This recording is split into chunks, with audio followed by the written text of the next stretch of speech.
Hello everyone. आज chapter number 14 semiconductor devices के lecture number 4 में हम लोग डिस्कस करने वाले हैं कि कितने टाइप के एनर्जी बैंड्स एग्जिस्ट करते हैं। इससे पहले यानी कि लेक्चर नंबर 3 में हम लोगों ने डिस्कस किया था कि एनर्जी बैंड होता क्या है और एनर्जी बैंड बनता कैसे है। ठीक है, आज without wasting any time start करते हैं कि भाई एनर्जी बैंड कितने टाइप्स के हैं और क्या क्या चीज़ें से रिलेटेड हमारे एग्जाम्स में पूछी जा सकती है। यहाँ पर मैंने पूरा का पूरा कंटेंट लिख दिया है। ओके, स्टार्ट करते हैं अपने लेक्चर को यहाँ पर कि एनर्जी बैंड कितने टाइप्स के हैं भाई। तो इसे जानने से पहले मैं आपसे एक सवाल जानना चाहता हूं कि जरा सोचिए कितने टाइप्स के इलेक्ट्रॉन एग्जिस्ट करते हैं। याद करिए लेक्चर नंबर 2 में मैंने इस चीज को बताया था डिटेल में। क्या कि अगर आपके पास कोई भी एक सेमीकंडक्टर क्रिस्टल है, ठीक है, यदि वो सेमीकंडक्टर क्रिस्टल 0 केल्विन पे रखा हुआ है। 0 केल्विन क्या होता है? सबसे ज्यादा लोएस्ट टेम्परेचर, इससे नीचे का टेम्परेचर एग्जिस्ट नहीं करता। थ्योरेटिकली 0 केल्विन है लेकिन प्रैक्टिकली अभी तक 0 केल्विन भी अचीव नहीं किया जा सका है। सबसे लोअर मोस्ट टेम्परेचर 0 केल्विन कहलाता है। ओके, अगर आपके पास सपोज करिए ये कोई सेमीकंडक्टर क्रिस्टल है और अगर ये सेमीकंडक्टर क्रिस्टल 0 केल्विन पे रखा हुआ है तो इसके अंदर मौजूद जितने भी इलेक्ट्रॉन्स हैं वो सारे के सारे इलेक्ट्रॉन्स बॉन्डेड होंगे, कोवेलेंट बॉन्डेड होंगे। ओके, लेकिन जैसे जैसे आप इस सेमीकंडक्टर क्रिस्टल को हीट करते जाएंगे, इसे हीट प्रोवाइड करेंगे, जैसे जैसे इसका टेम्परेचर इंक्रीज होगा, ये इसके जो इलेक्ट्रॉन्स हैं जो बॉन्डेड हैं वो बाहर से हीट को एब्जॉर्ब करेंगे और एब्जॉर्ब करने के बाद बॉन्ड ब्रेक करके फ्री हो जाएंगे। तो हमारे सामने अब आए दो तरीके के इलेक्ट्रॉन्स। एक तो होते हैं बॉन्डेड इलेक्ट्रॉन्स जिनको कि हम वैलेंस इलेक्ट्रॉन्स बोलते हैं, और दूसरे होते हैं कंडक्शन इलेक्ट्रॉन्स जिन्हें फ्री इलेक्ट्रॉन्स बोलते हैं। अगर बात की जाए इन दोनों इलेक्ट्रॉन्स में किसकी एनर्जी हाई होती है और किसकी एनर्जी लो होती है तो मैं आपको बताना चाहूंगा। वैलेंस इलेक्ट्रॉन्स जो होते हैं ये इलेक्ट्रॉन्स हमारे बॉन्डेड होते हैं। ये न्यूक्लियस में जो एटम के अंदर न्यूक्लियस के अराउंड सिंपली चक्कर लगाते रहते हैं और वैलेंसी को सेटिस्फाई करते हैं। ओके, अगर बात की जाए यही इलेक्ट्रॉन्स जब बाहर से ही एनर्जी को एब्जॉर्ब करते हैं उसके बाद ये फ्री हो जाते हैं। मतलब कंडक्शन इलेक्ट्रॉन्स जो हैं ये तब बने जब इन्होंने बाहर से एनर्जी को एब्जॉर्ब किया। तो हम कह सकते हैं कि ये जो कंडक्शन इलेक्ट्रॉन्स होते हैं हमारे पास, इनके पास ज्यादा एनर्जी होती है। उसी के बेसिस पे हमारे दो तरीके के बैंड आ गए। एक तो हो गया वैलेंस बैंड जिसमें एनर्जीज होंगी वैलेंस इलेक्ट्रॉन्स की, और दूसरा होता है कंडक्शन बैंड जिसमें एनर्जी होती है कंडक्शन बैंड के इलेक्ट्रॉन्स की। और यहां पर मैंने डायग्राम से भी चीज शो की, आप देख सकते हैं साफ साफ। मतलब हमारे सामने दो तरीके के बैंड है। एक तो वो बैंड जिसमें एनर्जीज, ये देखिए मैंने वाई एक्सिस पर एनर्जी को शो किया है, ये एनर्जीज है -13.6 -13.600001 एग्जाम्पल के तौर पे, -13.600002 -13.600003 एंड सो ऑन। ये एनर्जी किसकी है? ये एनर्जी है उन इलेक्ट्रॉन्स की जो कि बॉन्डेड हैं, जो कि वैलेंसी को सेटिस्फाई कर रहे हैं। और ये वो बैंड है जिसमें एनर्जी है जैसे कि ये है -14.00001 -14.00002 -14.00003 एंड सो ऑन। तो यहां पर ये जो एनर्जीज है ये एनर्जीज उन इलेक्ट्रॉन्स की हैं जो कि बाहर से एनर्जी एब्जॉर्ब करके फ्री हुए थे, यानी कि कंडक्शन इलेक्ट्रॉन्स की एनर्जी का बैंड है ये। तो चलिए ब्रॉडली देख लेते हैं क्या हमारे पास क्या क्लासिफिकेशन रहा यहां से। एनर्जी बैंड ऐसा एनर्जी बैंड जिसमें कि एनर्जीज मौजूद है किसकी? वैलेंस इलेक्ट्रॉन्स की। वैलेंस इलेक्ट्रॉन्स जो कि वैलेंसी को सेटिस्फाई करते हैं, जो कि बॉन्डेड है, उन इलेक्ट्रॉन्स की एनर्जी के बैंड को बोलते हैं हम लोग भाई वैलेंस बैंड। आप देख सकते हैं ये वाला। Okay, it is lower energy band. Obvious ही बात है भाई, जो हमारे वैलेंस इलेक्ट्रॉन्स होते हैं उनकी एनर्जी लेस होती है, इसीलिए इसको हम लोग बोलते हैं लोअर एनर्जी बैंड। अगला आता है it is completely filled in the case of insulators. मतलब एक बात बताइए, क्या इंसुलेटर्स के पास फ्री इलेक्ट्रॉन्स होते हैं? जवाब है नहीं, इंसुलेटर्स के पास फ्री इलेक्ट्रॉन्स नहीं होते। जो कि इंसुलेटर्स हैं उनमें सारे के सारे एटम्स में जितने भी इलेक्ट्रॉन्स हैं वो सारे के सारे इलेक्ट्रॉन्स बॉन्डेड हैं, यानी कि वैलेंस इलेक्ट्रॉन्स है, कोई भी इलेक्ट्रॉन वहां फ्री नहीं है। और अगर सारे के सारे इलेक्ट्रॉन्स बॉन्डेड हैं तो फिर ये जो इंसुलेटर्स होते हैं, इंसुलेटर्स के केस में ये वाला बैंड पूरे तरीके से क्या होता है? फिल्ड होता है, भरा हुआ होता है। एनर्जी बैंड जो वैलेंस बैंड है वो पूरे तरीके से फिल्ड अप होगा, और कंडक्शन बैंड पूरे तरीके से क्या होगा? Empty. So it is completely filled in the case of insulators. Valence band completely filled होता है insulators के केस में, और it is partially filled in case of semiconductors at room temperature। मतलब याद करिए, अगर सेमीकंडक्टर क्रिस्टल को हम रूम टेम्परेचर पे रख देते हैं तो कुछ इलेक्ट्रॉन्स बाहर से हीट को एब्जॉर्ब कर लेते हैं और फ्री हो जाते हैं। कुछ इलेक्ट्रॉन्स कंडक्शन भी होंगे रूम टेम्परेचर पे, और बहुत सारे इलेक्ट्रॉन्स वैलेंस बैंड में भी, यानी कि वैलेंस इलेक्ट्रॉन्स भी होंगे। तो अगर बात की जाए सेमीकंडक्टर की रूम टेम्परेचर पे, तो दोनों तरीके के इलेक्ट्रॉन्स सेमीकंडक्टर में रूम टेम्परेचर पे होंगे, यानी कि वैलेंस इलेक्ट्रॉन्स भी होंगे और कंडक्शन इलेक्ट्रॉन्स भी एग्जिस्ट करेंगे। तो इसीलिए रूम टेम्परेचर पे जब सेमीकंडक्टर होता है तो फिर उस केस में दोनों इलेक्ट्रॉन्स होते हैं, जिसकी वजह से ये जो हमारा जो वैलेंस बैंड है वो भी फिल्ड होता है और कंडक्शन बैंड भी थोड़ा बहुत फिल्ड होता है। अगला point, at 0 kelvin that is at -273 degree Celsius valence band is completely filled for semiconductors. बिल्कुल सही बात है। याद करिए जो सबसे ज्यादा लोअर मोस्ट टेम्परेचर है यानी कि 0 केल्विन, उस पर सेमीकंडक्टर्स के अंदर जितने भी इलेक्ट्रॉन्स हैं वो सारे के सारे इलेक्ट्रॉन्स बॉन्डेड होते हैं, कोई भी इलेक्ट्रॉन फ्री नहीं होता 0 केल्विन पर। इसका मीनिंग तो ये है कि अगर 0 केल्विन की बात की जाए तो 0 केल्विन पर सेमीकंडक्टर्स में देखा जाए तो सारे के सारे इलेक्ट्रॉन्स जो है बॉन्डेड हैं, सारे के सारे इलेक्ट्रॉन वैलेंस इलेक्ट्रॉन्स हैं। तो फिर valence band completely filled up होगा, भरा हुआ होगा। किस केस में? सेमीकंडक्टर्स के केस में 0 केल्विन पर। और क्योंकि सारे के सारे इलेक्ट्रॉन्स वहां पर क्या होंगे? सारे के सारे इलेक्ट्रॉन्स बॉन्डेड होंगे और कोई भी इलेक्ट्रॉन फ्री ना होने की वजह से जो कंडक्शन बैंड है वो खाली होगा। कब? जब सेमीकंडक्टर को कहां पे रखेंगे? 0 केल्विन पे रखेंगे। ओके, सो काफी आसान है ये तो, क्योंकि हम जानते भी हैं इस बात को कि जो सेमीकंडक्टर्स होते हैं वो 0 केल्विन पर किसकी तरह बिहेव करते हैं? इंसुलेटर्स की तरह। और इंसुलेटर्स में सारे के सारे इलेक्ट्रॉन वैलेंस इलेक्ट्रॉन्स होते हैं, तो valence band completely filled up होता है और कंडक्शन बैंड पूरी तरीके से खाली होता है। चलिए आगे बात करते हैं।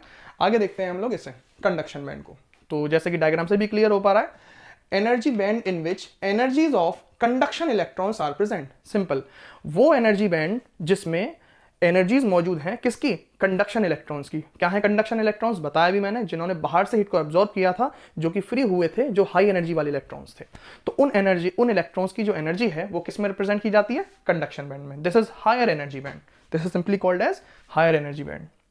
ओके, अगला point, conduction band for insulators and semiconductors at 0 kelvin is completely empty. बिल्कुल, इंसुलेटर्स में अभी मैंने वही चीज दोबारा रिपीट कर रहा हूं कि इंसुलेटर्स के केस में सारे के सारे इलेक्ट्रॉन्स बॉन्डेड हैं, कोई भी इलेक्ट्रॉन फ्री नहीं है, और तो कह सकते हैं कोई भी कंडक्शन इलेक्ट्रॉन्स नहीं है किसके पास? इंसुलेटर के पास।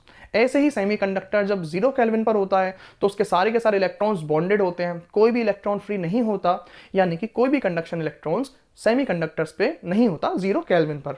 तो फिर इसीलिए कंडक्शन बैंड इंसुलेटर्स के लिए और सेमीकंडक्टर्स के लिए 0 केल्विन पर क्या होता है? पूरे तरीके से खाली होता है, कोई भी इलेक्ट्रॉन एग्जिस्ट करता ही नहीं है कंडक्शन बैंड में। But it is partially filled in case of semiconductors at room temperature. बिल्कुल, आप रूम टेम्परेचर की बात करेंगे तो रूम टेम्परेचर पे कुछ इलेक्ट्रॉन्स, कंडक्शन इलेक्ट्रॉन मौजूद होंगे सेमीकंडक्टर्स में, जिसकी वजह से ये थोड़ा बहुत फिलअप होगा। कुछ ना कुछ इलेक्ट्रॉन्स होंगे तो उनकी एनर्जीज भी होंगी, इसलिए एग्जिस्ट करेगा, ये थोड़ा बहुत फिल्ड अप होगा। अब बात करते हैं हम लोग फॉरबिडन एनर्जी गैप। आप देख सकते हैं valence band, okay, this is conduction band, higher energy band, lower energy band. अब आप एक चीज नोटिस करिएगा, यहां पर इन दोनों बैंड्स के बीच में ये जो गैप है, ये गैप किस चीज का गैप है? तो आप चेक करिए, यहां पर मैंने किसको रिप्रेजेंट किया है? यहां पर मैंने रिप्रेजेंट किया है एनर्जी को। तो ये गैप है एनर्जी का।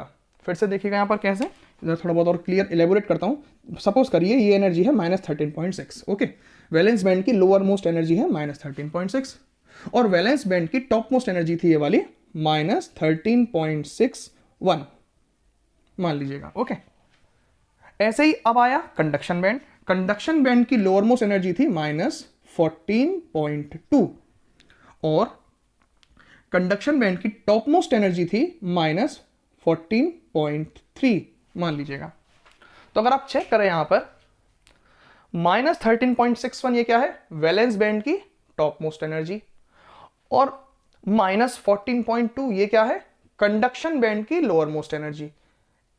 अगर आप दोनों को सब्ट्रैक्ट करेंगे तो कुछ एनर्जी का डिफरेंस आएगा। वो एनर्जी की वैल्यू जो होगी वो क्या चीज है? वही है फॉरबिडन एनर्जी गैप। वही डिफरेंस, जो एनर्जी का डिफरेंस है, वही डिफरेंस कहलाता है फॉरबिडन एनर्जी गैप। तो it is the energy difference. Basically forbidden energy gap क्या है? एनर्जी का डिफरेंस है। किसका डिफरेंस है? Energy difference. और किस किस का डिफरेंस? किस टाइप से, मतलब कैसी एनर्जी का डिफरेंस? मतलब upper most energy of valence band, देखो वैलेंस बैंड की टॉप मोस्ट एनर्जी ये वाली, वैलेंस बैंड की upper most energy, and lower most energy of conduction band, conduction band की लोअर मोस्ट एनर्जी। इन दोनों का डिफरेंस अगर आप निकालें तो आपके पास जो एनर्जी बचेगी, वो एनर्जी का जो गैप है, वो एनर्जी जो वैल्यू आएगी, वो वैल्यू जो है रिप्रेजेंट करेगी इन दोनों बैंड्स के बीच के गैप को, ठीक है। और इसी को हम लोग बोलते हैं फॉरबिडन एनर्जी गैप। इसका क्या सिग्निफिकेंस होता है, फॉरबिडन एनर्जी गैप का क्या सिग्निफिकेंस है, इसको हम लोग अभी देखने वाले हैं जस्ट आगे ही कि क्या है फॉरबिडन एनर्जी गैप का सिग्निफिकेंस। ओके, सो चलिए अब जान लेते हैं एनर्जी बैंड गैप से रिलेटेड कुछ और इंपॉर्टेंट पॉइंट्स को। यहां पर मेरे पास सबसे पहले एक पॉइंट है कि कोई भी इलेक्ट्रॉन ऐसा नहीं होगा जिसकी एनर्जी इस फॉरबिडन एनर्जी गैप में लाई करेगी। ऑब्वियस ही बात है, हमारे पास टू टाइप्स के इलेक्ट्रॉन्स हैं। पहला है वैलेंस इलेक्ट्रॉन्स जिनकी एनर्जी वैलेंस बैंड में लाई करती है। दूसरा टाइप के इलेक्ट्रॉन्स है कंडक्शन इलेक्ट्रॉन जिनकी एनर्जी कंडक्शन बैंड में लाई करती है। और तीसरा टाइप का इलेक्ट्रॉन इसके अलावा एग्जिस्ट नहीं करता। तो ऑब्वियस ही बात है, यहाँ पर वैलेंस बैंड और कंडक्शन बैंड के बीच में ये जो एनर्जी का डिफरेंस है, ये जो गैप हमने शो किया है, जितनी भी एनर्जीज की वैल्यू इस गैप में होंगी वो एनर्जीज की जो वैल्यूज हैं उस एनर्जी की वैल्यूज पर कोई भी इलेक्ट्रॉन की एनर्जी लाई नहीं करेगी। या तो इलेक्ट्रॉन की एनर्जी यहां पर लाई करेगी या फिर इलेक्ट्रॉन्स की एनर्जी इस बैंड में लाई करेगी। तो दूसरा पॉइंट है इसके बाद, greater the value of forbidden energy gap greater will be the energy required to transfer the electron from valence band to conduction band. ये बहुत ज्यादा इंपॉर्टेंट पॉइंट है भाई, इसको हमें बहुत ध्यान से समझना है। याद रखना, एनर्जी बैंड गैप अगर आप पढ़ रहे हैं तो एनर्जी बैंड गैप का जो यूज है, जो सिग्निफिकेंस है, जो फिजिकल मीनिंग है, वो यही लाइन है। क्या कि भाई ये जो गैप है, ये जो एनर्जी बैंड गैप है, जितना ज्यादा ही गैप होगा उतनी ही ज्यादा आपको एनर्जी सप्लाई करनी पड़ेगी वैलेंस इलेक्ट्रॉन को कंडक्शन इलेक्ट्रॉन बनाने के लिए। यानी कि बॉन्डेड इलेक्ट्रॉन को फ्री इलेक्ट्रॉन बनाने के लिए उतनी ही ज्यादा एनर्जी देनी पड़ेगी। मान लीजिएगा मैं आपके सामने 3 केसेस मानता हूं। ये वाला केस ए है, this is case A, okay, this is case B and this is case C. तो आप देख सकते हैं तीनों केसेस में बी और सी में सबसे कम एनर्जी गैप इस वाले केस में है। तो इस वाले सी वाले केस में वैलेंस इलेक्ट्रॉन को कंडक्शन इलेक्ट्रॉन बनाना बेहद आसान है। ओके, बाहर से एनर्जी देके हमें कम एनर्जी से ही हम वैलेंस इलेक्ट्रॉन कंडक्शन इलेक्ट्रॉन बना लेंगे। लेकिन अगर आप देखें केस नंबर बी को, तो केस नंबर बी में ये एनर्जी गैप ज्यादा है, वैलेंस बैंड और कंडक्शन बैंड के बीच में गैप बहुत ज्यादा है। तो आपको बहुत ज्यादा एनर्जी सप्लाई करनी पड़ेगी, तब जाकर के इलेक्ट्रॉन वैलेंस बैंड से कंडक्शन बैंड में जंप करेगा। यानी कि इलेक्ट्रॉन तब जाकर के फ्री हो पाएगा। ओके, सो जितना ज्यादा एनर्जी गैप होता है, जितनी ज्यादा फॉरबिडन एनर्जी गैप की वैल्यू होती है, आपको बाहर से उतनी ही ज्यादा एनर्जी सप्लाई करनी पड़ेगी, तब जाकर के इलेक्ट्रॉन आपका फ्री हो पाएगा। तीसरा इंपॉर्टेंट पॉइंट क्या है कि भाई एक क्राइटेरिया है, ये एनर्जी का क्राइटेरिया, ये क्राइटेरिया बेहद इंपॉर्टेंट है। जैसे अगर ये डिफरेंस मान लीजिएगा 2 जूल है और अगर आपने बाहर से यहां पर 1.8 जूल सप्लाई करी है एनर्जी बाहर से, तो क्या इलेक्ट्रॉन फ्री हो पाएगा? जवाब है बिल्कुल नहीं।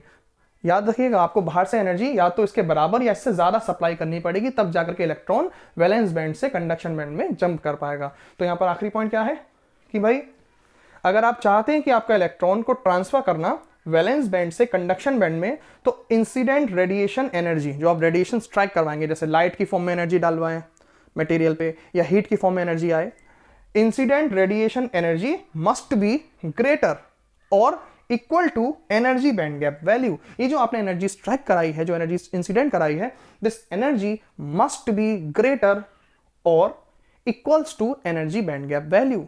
अगर ये एनर्जी कम रह गई तो आपका इलेक्ट्रॉन वैलेंस बैंड से कंडक्शन बैंड में नहीं जाएगा, और अगर ये एनर्जी ज्यादा है तो ऑटोमेटिकली सिंपली वो चला जाएगा। ठीक है, यहां पर एक फॉर्मूला मैंने यहां पर लिखा है, C is equals to F multiply lambda.